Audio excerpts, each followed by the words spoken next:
Right, let's get started. A lot to talk about, Great. not a lot Yeah. of time. So, first of all, introduce yourself and what you do to the audience. Okay. Yeah. So my name's Dev Patel. I'm a medical doctor. I've for over 2 decades. I had a career in the Royal Navy for 9 years as a medical officer, and some exciting times during that time. I did some postgraduate diplomas, including in dermatology, which was more medical. And then when I left the Royal Navy, I was in NHS general practice for about 4 years, having previously worked in a whole bunch of different specialities. And then I went into sort of aesthetic dermatology, still doing a bit of the medical stuff. And I've got my own clinic, Perfect Skin Solutions, which I've had for 10 years in Portsmouth and the South Coast.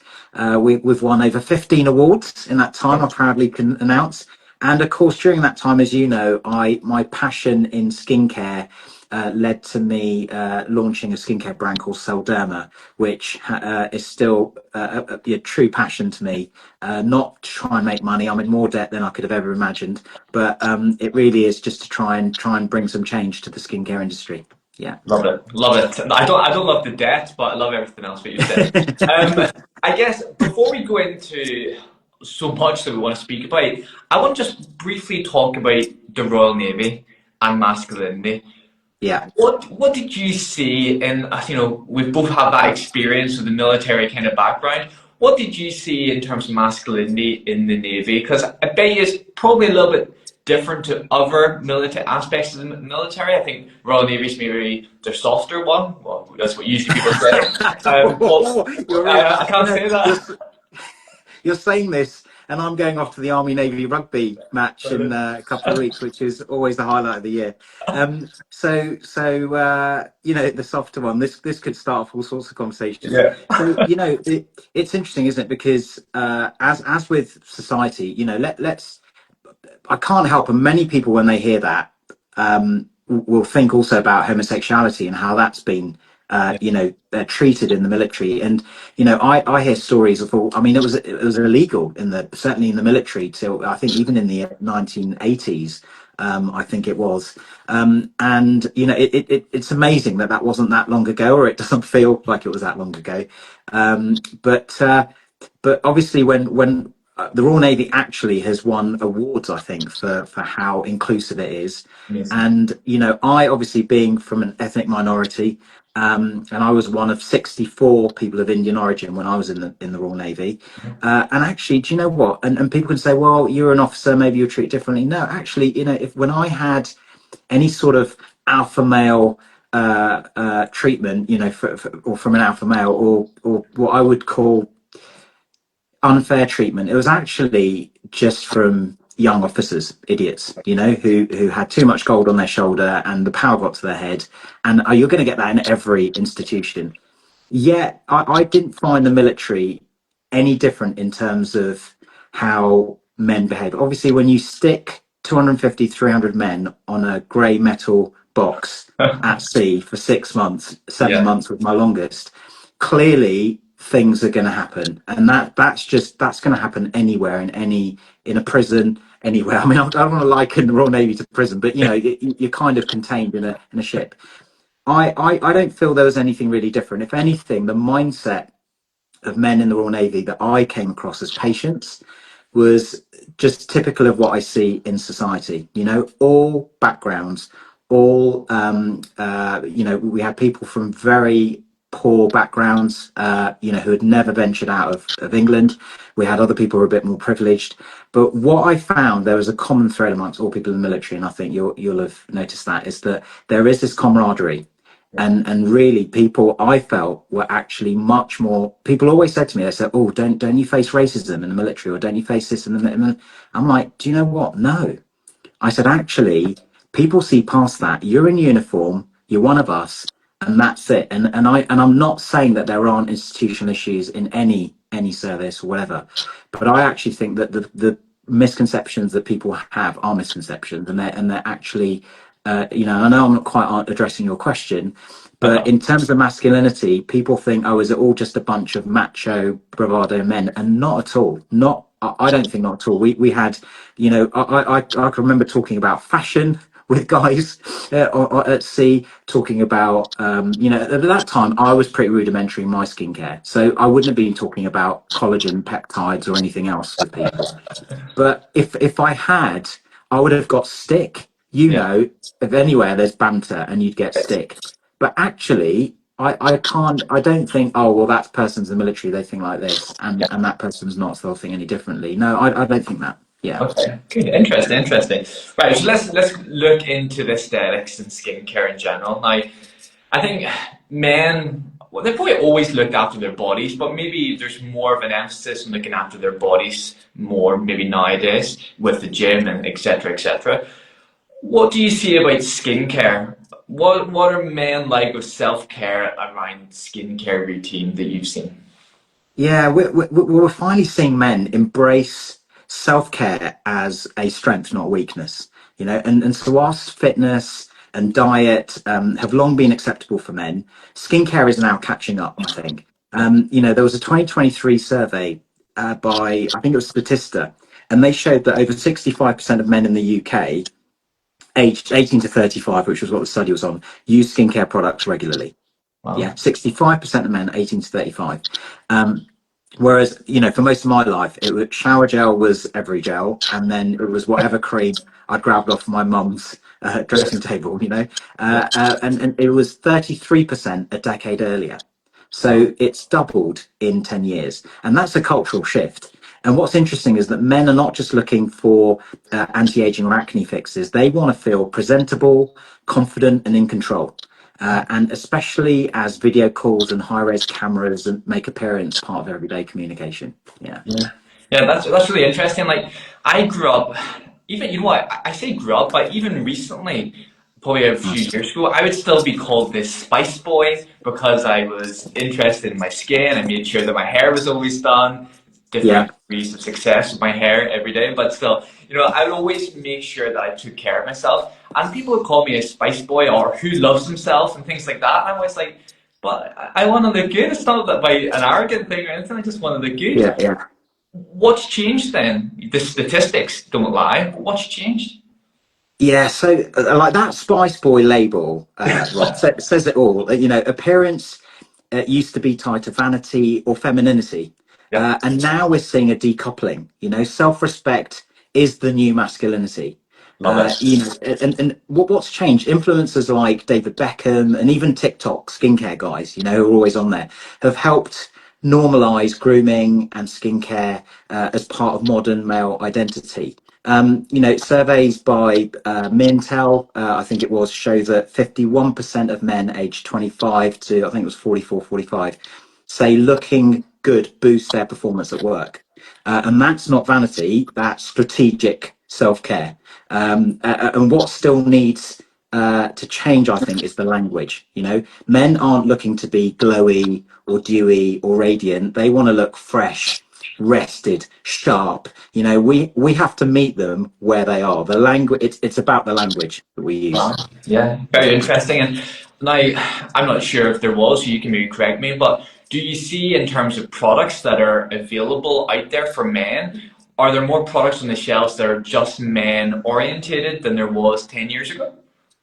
Yeah, absolutely. I mean, there are some brands that are able to do that, that are very much, you can see their marketing's targeting men more. Clearly, if you look across the industry, it's still very much female dominated.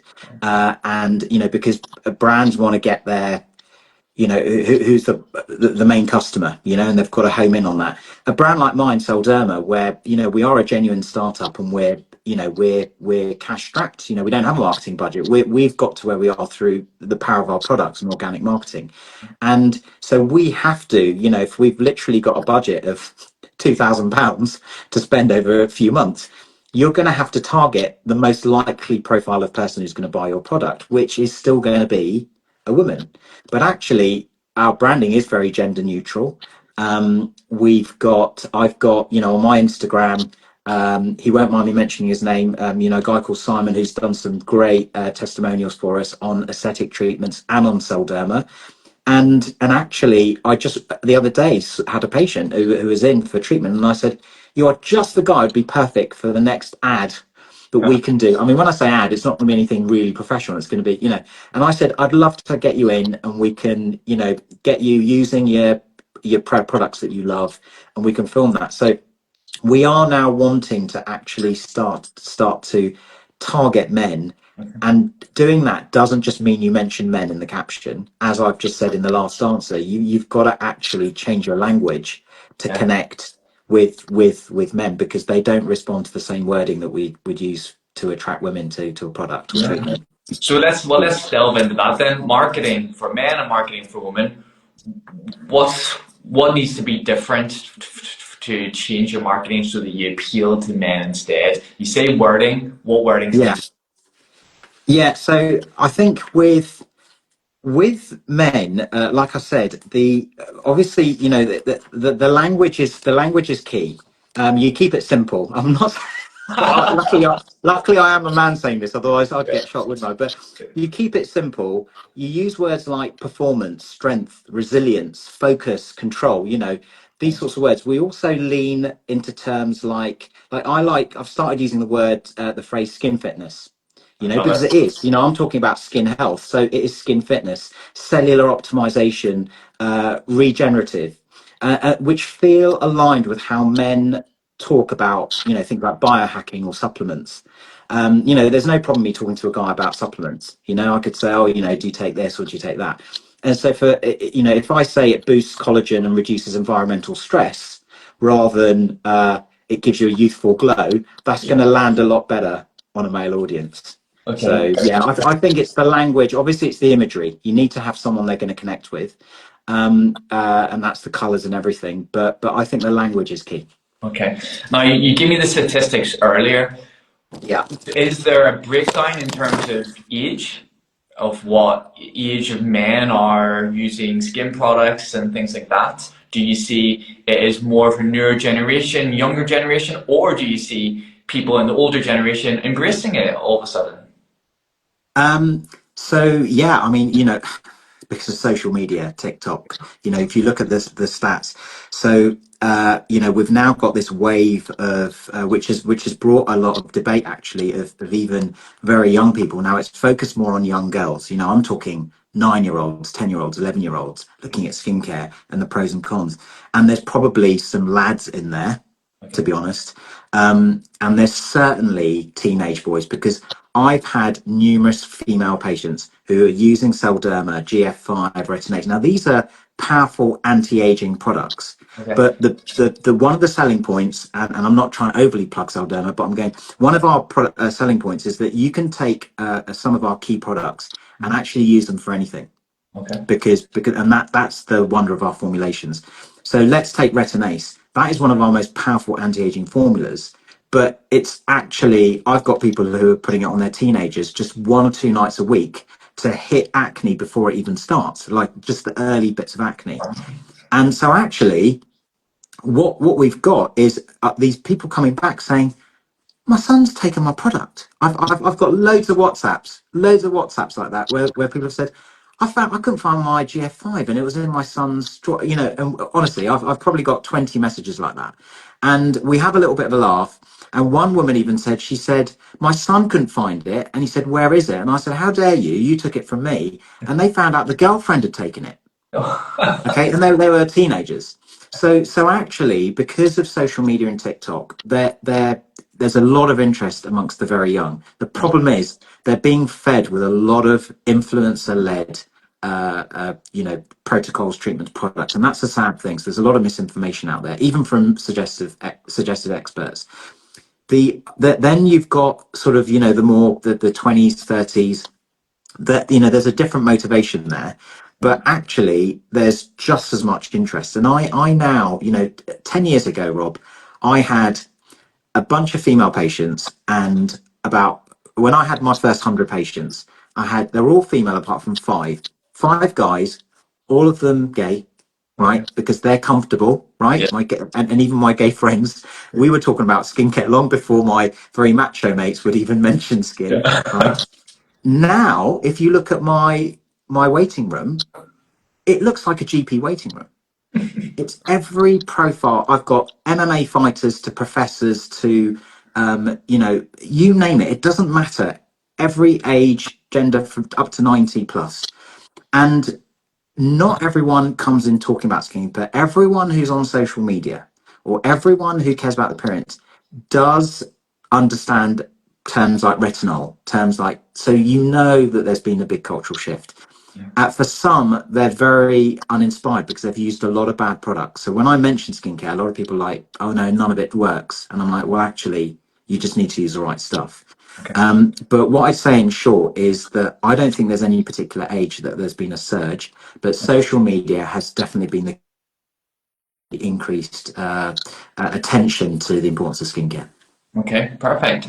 It's interesting because you mentioned like the likes of David Beckham, and David Beckham has probably done so much for culturally for men, especially in terms of looking after their appearance more than probably ever, Yeah, because he rebranded what a footballer was. A footballer was now a celebrity more than anybody, but I yeah, say he did it. I always talk about George Best. Now I'm from Northern Ireland, so I have to talk about George Best. of And course. he rebranded what a footballer was. It was a celebrity. He was the fifth Beatle, and you know, it just changed then. But skincare and men looking after themselves didn't really take off until what we're seeing now. The stats don't lie. So it's interesting that we had men like that back then, but Yeah. then the David Beckhams nowadays, and social media's got a massive part to play in it, as you've said. But it's interesting that people did exist back then, but it didn't have the same appeal for what it does now.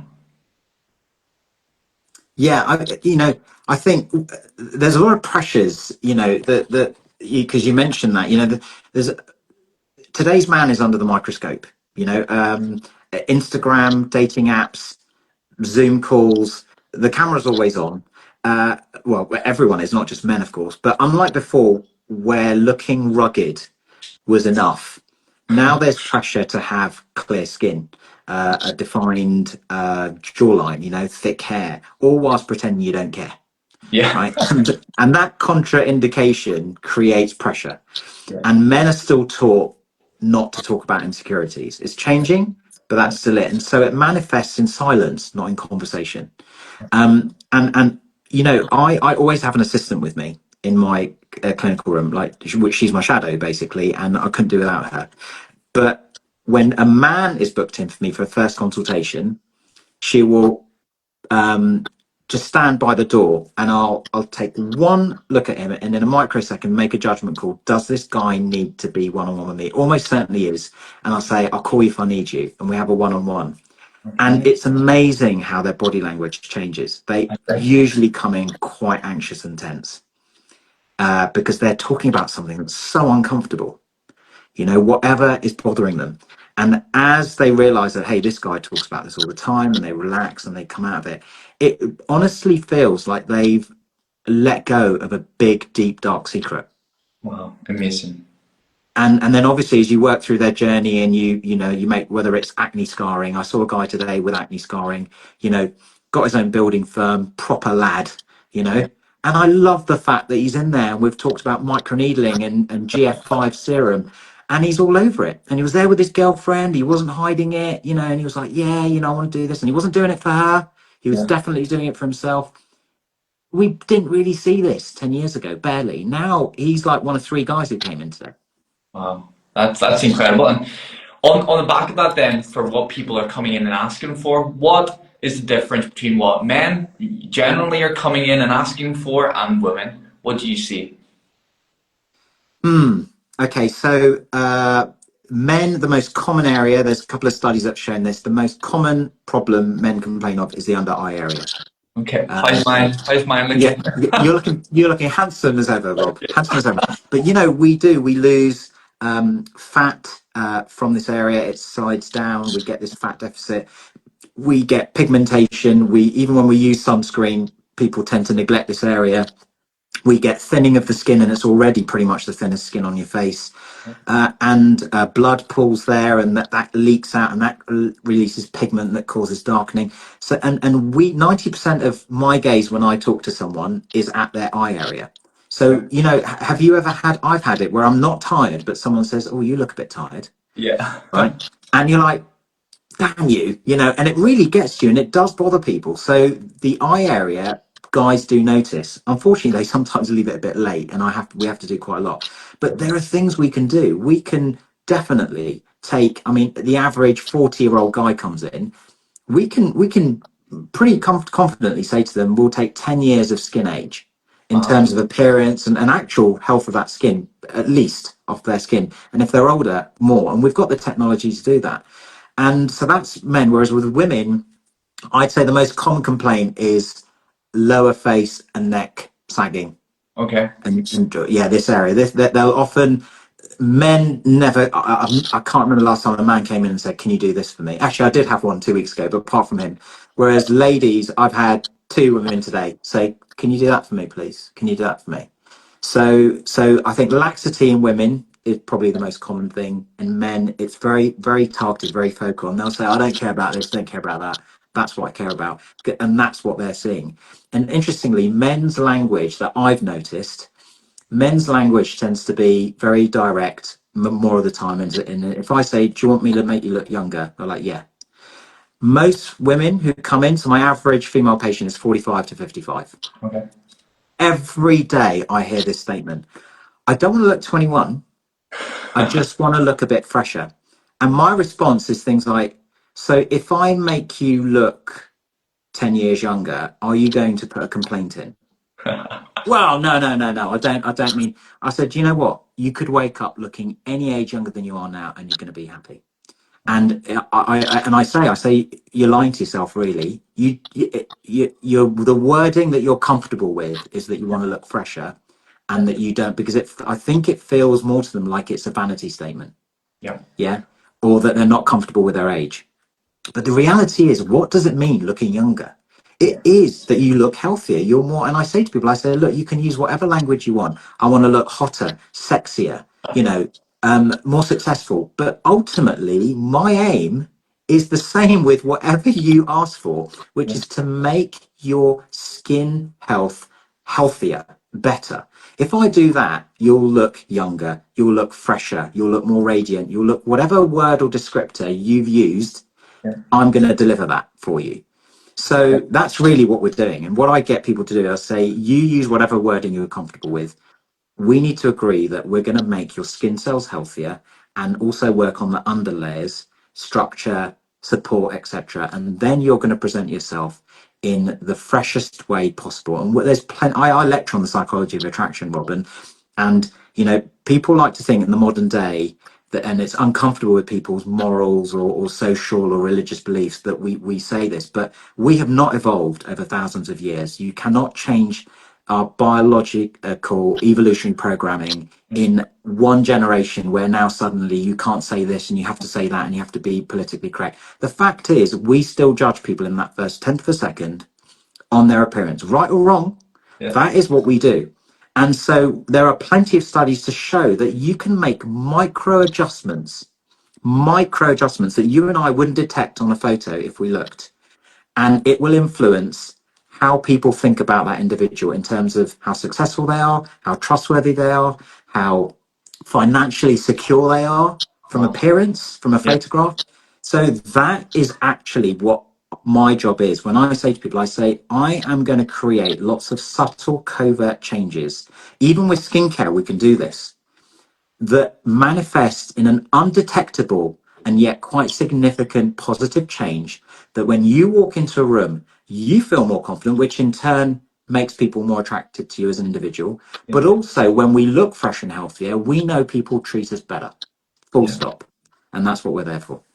Awesome, awesome. Like so many nuggets there. So many nuggets. The fact someone just said, "Please save this live," I think speaks volumes. And it's funny what you say when people initially notice you, and they'll notice something about you. And recently, I've been getting more of a tan. The weather in Spain's improving, and I got bit by my dog when I was young, when I was 15 years old. And Yeah. this scar is just becoming more and more prominent with the tan. And all of a sudden, I mean, I'm talking to people, and they're like, did you cut your nose? I'm like, no, this has been like this for 17 odd years. But now all of a sudden they're noticing it because it's a lot more prominent with the sun. So anyway, just Yeah. thought I'd chuck that Well, in. do you know what? Sometimes you can be totally blind to something that's on your face like that, and you can get one or two comments. And I'm not saying it has in you, but sometimes that can, I'll ask people and I'll say, "You've had this for 20 years. What's made you come in now?" And they're like, "Oh yeah, I've had a couple of comments recently," or it's the people who have made that comment, and you think, if. And I've had someone who had the biggest, I would say, most unattractive mole you could imagine on a face, but they'd had it since they were two. Okay. And they came in, and I was about to say, "Oh, obviously you've come in about this mole because it had been put in as a surgical consultation Okay. or something like that." But I didn't. I said, "So what's motivated you to book in with me?" And she said, "Oh, it's this line that I've developed just here." I needed a microscope to see it. I mean, it was so subtle. I could barely see this line. But Wow. because it was a new feature, she'd picked up on it and she'd blown it up in her head. Yeah. And this mole, which had been with her forever, so it was part of her, was and now I knew if I dealt with a marble, it would have actually probably made more of it. The line didn't even need doing. I actually talked her out of doing anything for the line and saying and said, "Look, now I've talked to you and you feel a bit better about it. Let's see in 2 months if you still feel it's bothering you, then clearly I do need to do something about it." Because we said if someone's self-esteem and confidence is low, even if objectively you don't think it's worth doing, I know that if you improve that feature, Yeah. it just changes them when they're in their, like, working in their life, whatever. Yeah. Yeah. 100%. On the back of that, how then can aesthetics help people be the best version of themselves? I think this is an interesting one. Yeah. So I think aesthetics, when done well, is not about transformation. It's about restoration and refinement. Yep. For men, that might mean softening deep forehead lines or improving acne scarring, as I had the guy in today, or supporting hair density. These aren't vanity fixes, as far as I'm concerned. And people are often uncomfortable because they feel, "Oh, I know, am I being vain?" And I'm like, no, they're confidence anchors. And what I've seen in clinic is that when men feel good about their skin, it translates to posture, eye contact, social presence. They own the room differently, and that's powerful. And of course that applies to women, but today the topic is men, so that's what I'm saying. And I've seen that their body language is different. Yeah. They'll come in differently. And with anything, too much of anything is bad, and too much confidence is also bad. If you look cocky and you walk into a room, like, that's unattractive. And when I talk about attraction, it's not just sexual attraction. I mean, how do people warm to you? That's attraction. Yeah. But when you boost someone, and some guys, they come in, they're loud and everything, and someone would say, "Oh, that's a confident guy," and I'm like, "Let's get him in the room, and I'll tell you." And when I talk to him, I'm like, "This guy has so many insecurities." Yeah. I'd love to do a deep delve into this, their background and their childhood. I'm not qualified for that, but I've got experience in that. And but even the little bit of delving I do, I'm like, God, there are some things. Sometimes I will signpost them to a trauma coach or someone. Yeah.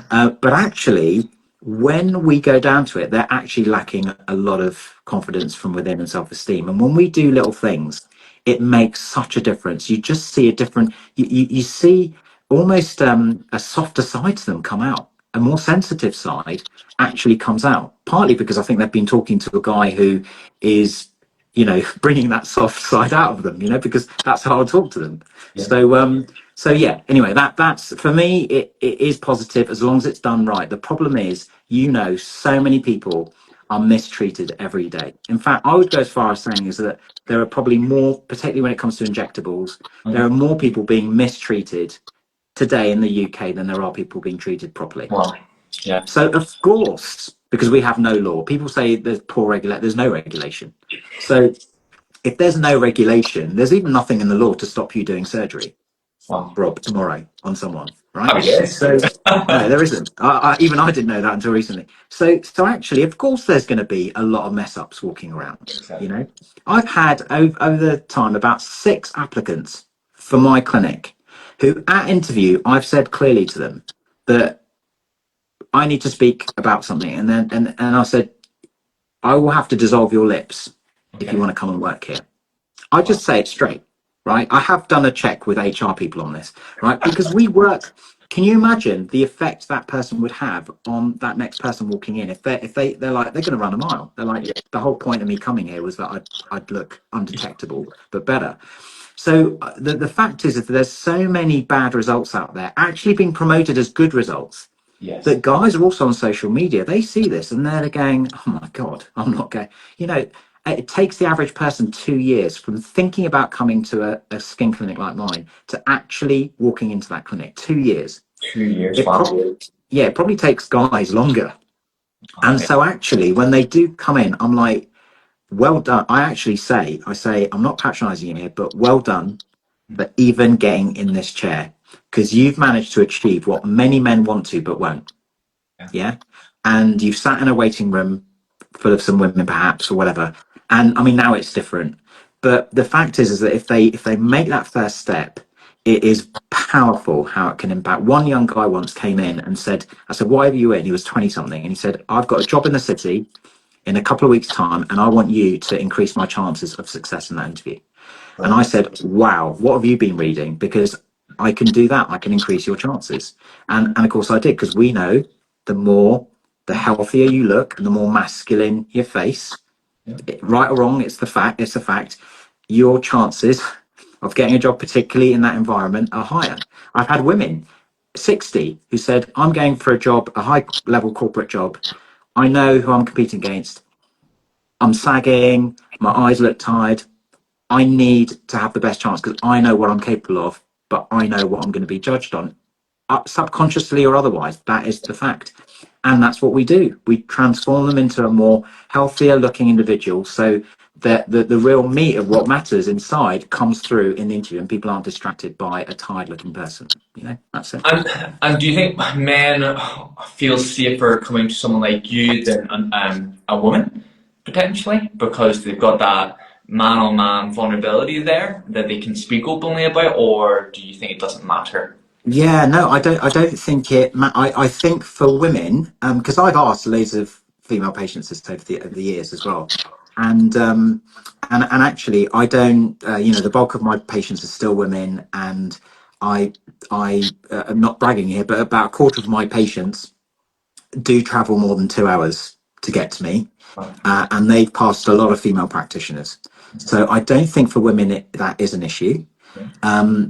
But actually, for men, I I do think it's easier. Don't get me wrong. There's obviously men who will go to ladies and vice versa. And I've got a very amazing female colleague in the industry who, frankly, if I needed anything injectable, I'd probably go to her just because I've got a relationship with her for many years. But actually, I think for men, it is easier to talk to a guy because you know if they talk to me about hair thinning, I'll say, oh yeah, I know what you mean. You know, I can almost like talk from a personal level. You Yeah. know, I've had you know anti-wrinkle injections for 10 years. You know, I've had the Morpheus A, and you know I use skincare. I've got a regime that takes me exactly 60 seconds, so I can talk from a personal perspective. But I feel men do need, or they find it easier with a guy, but Yeah. obviously it's not going to apply to all men. Yeah. Yeah. That's interesting you said about 60 seconds because I feel like, correctly or not, that Yes. men really do put emphasis on convenience more than women, especially in skincare.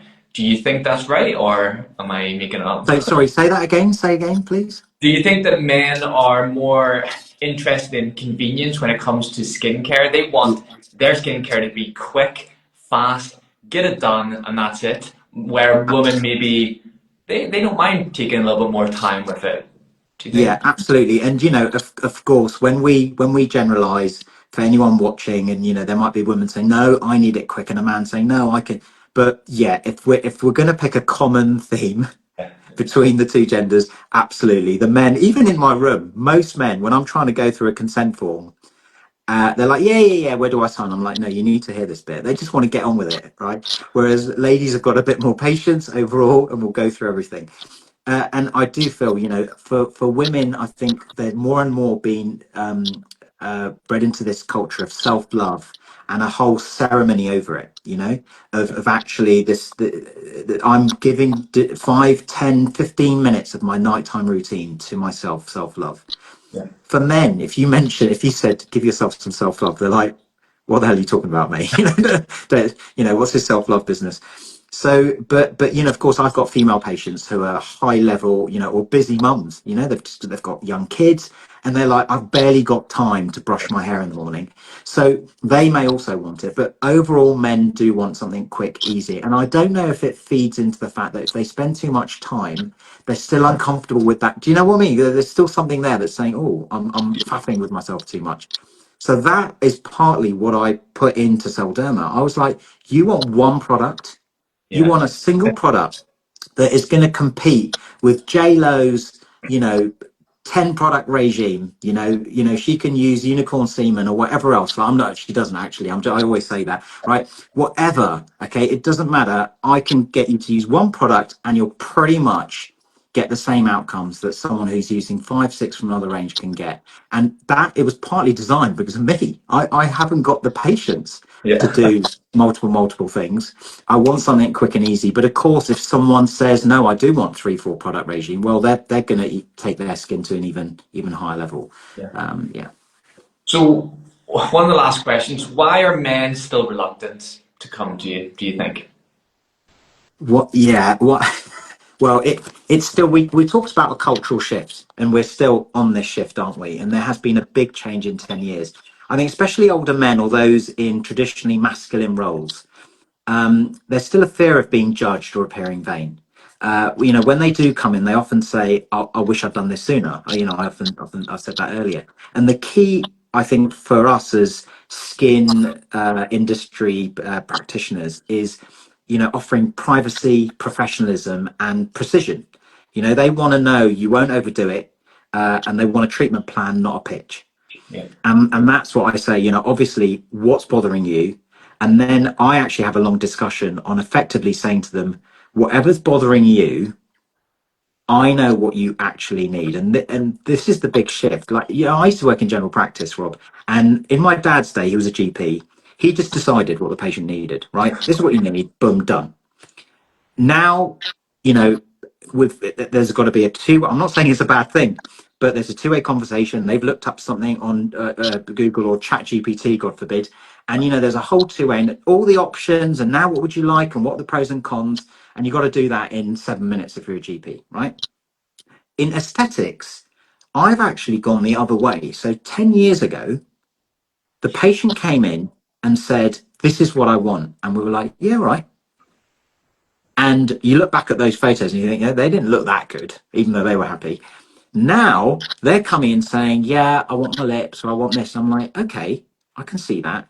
But I know that society, culture, TikTok has fed information into them, which has made them pick out that feature. But I know deep down that I do that, they'll be happy for 3 months. They'll come back, they'll go, yeah, like what else can I do? And I know if I address their sun damage or if I address something else, holistically, maybe something softer, that is actually going to give them the powerful, oh, okay, that's what I actually needed. And we so often get that. They're like, I'm so glad I listened to you and I didn't end up doing what I was, what I came and asking for. And I think that's the key thing is that we've shifted towards this. I think with men, we need to just say, have a longer conversation sometimes than with women. But to be honest with you, most men just come in and say, this is what I'm bothered by, or I just feel a bit unfresh. What do I need? And they literally just want to know from me, boom, boom, boom. This is what we're going to do. This is how much it's going to cost. And this is when you need to come in. They're like, right, done. Brilliant. They're actually, male patients for me are often easier, I'll Yeah. say, brief and easy. But following aftercare, they're a little bit harder because they'll go, yeah, yeah, yeah, yeah, yeah. And then they're like, did you follow the instructions? No, where's that email? And you're like, What's an instruction? I don't even know what an instruction is. I read them. well, exactly. So those male traditional characteristics can often come through much more.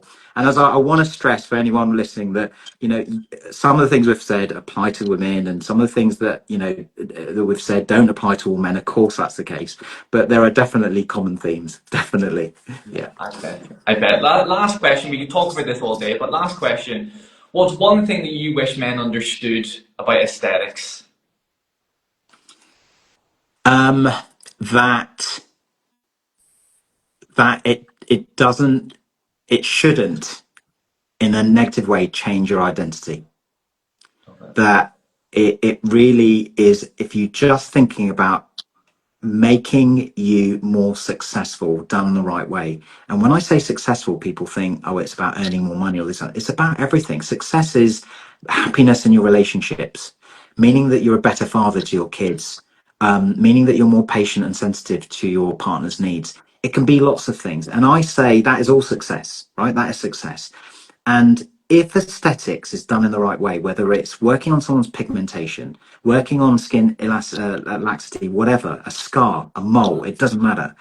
It is about empowering that individual to allow them to take a more successful route in life. And I have evidence of that time and time again. And I've got some of those on my Instagram.